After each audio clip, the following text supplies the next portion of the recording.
Hello दोस्तों, कैसे हैं आप।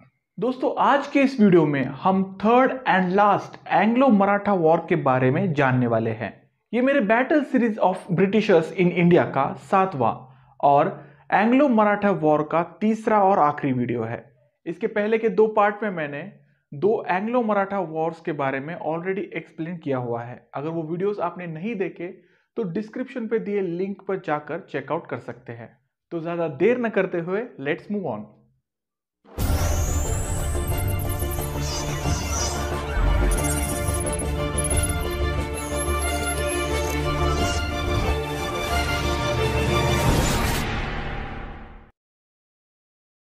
तो दोस्तों 1802 में हुए ट्रीटी ऑफ बसीन के चलते पेशवास अब पूरी तरह से ब्रिटिशर्स के हाथों चले गए थे। साथ ही साथ मराठाओं के बाकी टेरिटरीज के साथ हुए ट्रीटीज की वजह से अब पूरा मराठा किंगडम शांत हो चला था।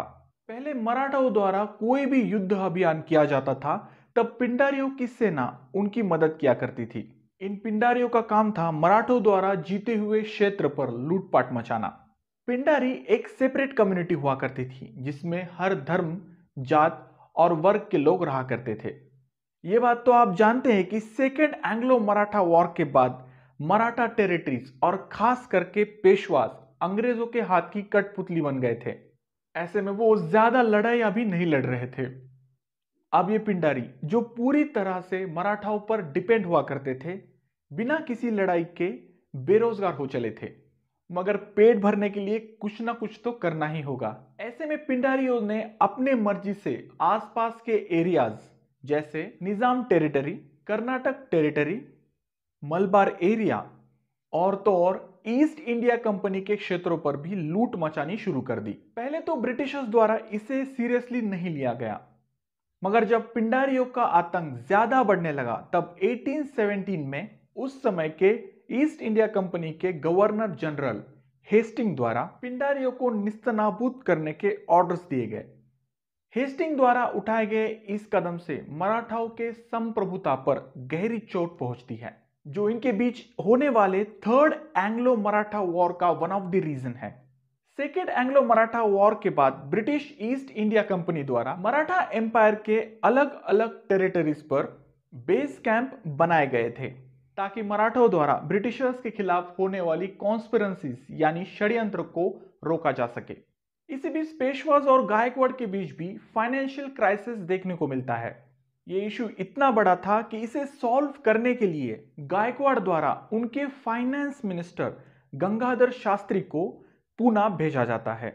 जब गंगाधर शास्त्री पूना पहुंचते हैं, पेशवा के एक मंत्री त्रिंबक जी डांगलिया द्वारा शास्त्री को असासिनेट यानी मार दिया जाता है।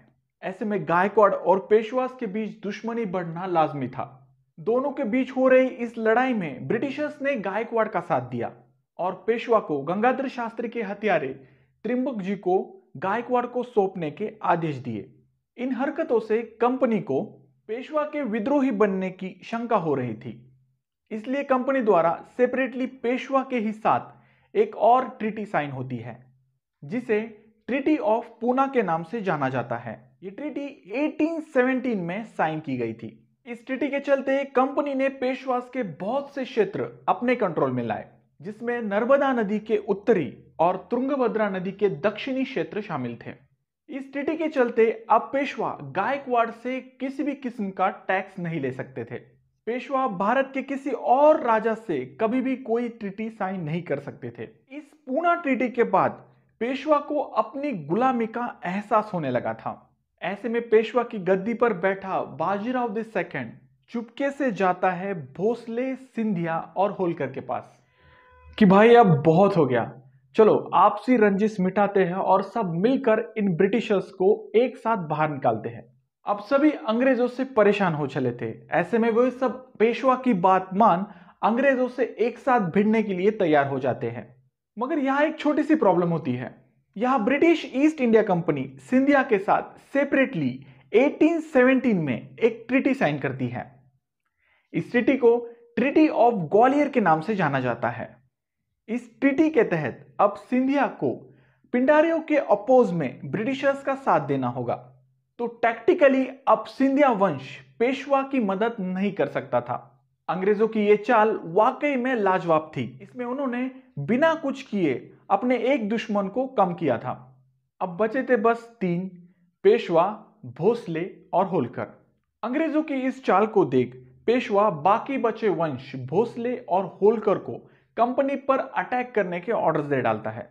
पूना के ब्रिटिश रेसिडेंशियल क्वार्टर्स को मराठों द्वारा आग लगा दी जाती है। यही वो वक्त था जब थर्ड एंग्लो मराठा वॉर की शुरुआत होती है।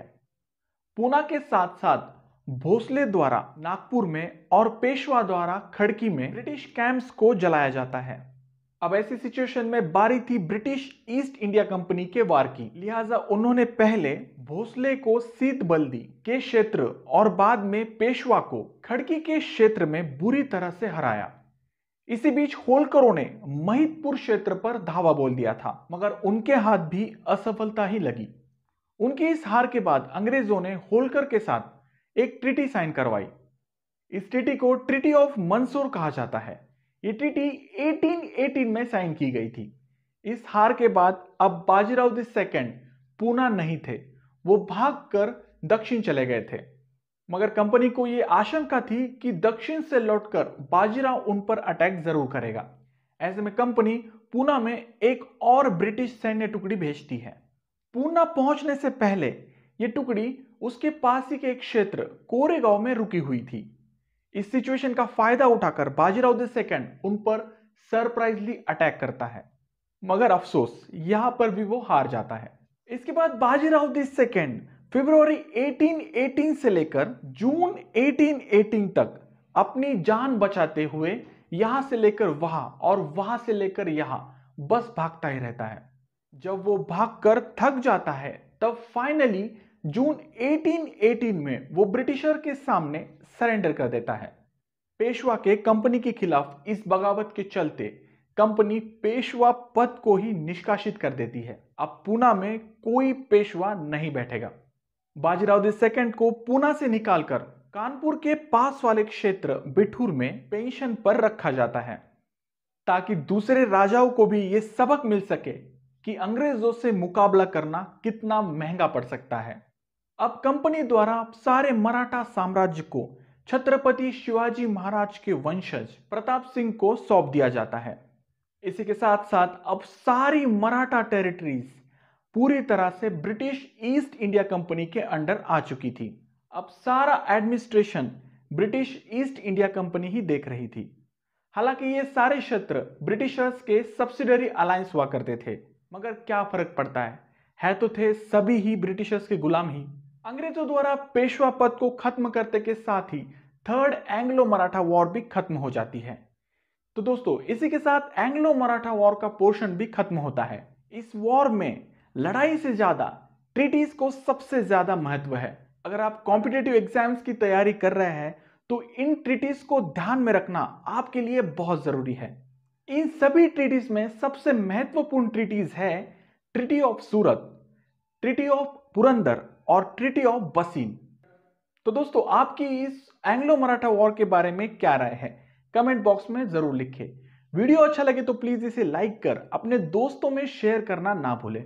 और हां, कंटिन्यूस अपडेट के लिए चैनल को सब्सक्राइब कर बेल आइकॉन दबाएं। अगले वीडियो में हम बात करेंगे एंग्लो सिख वॉर के बारे में। तब तक के लिए धन्यवाद।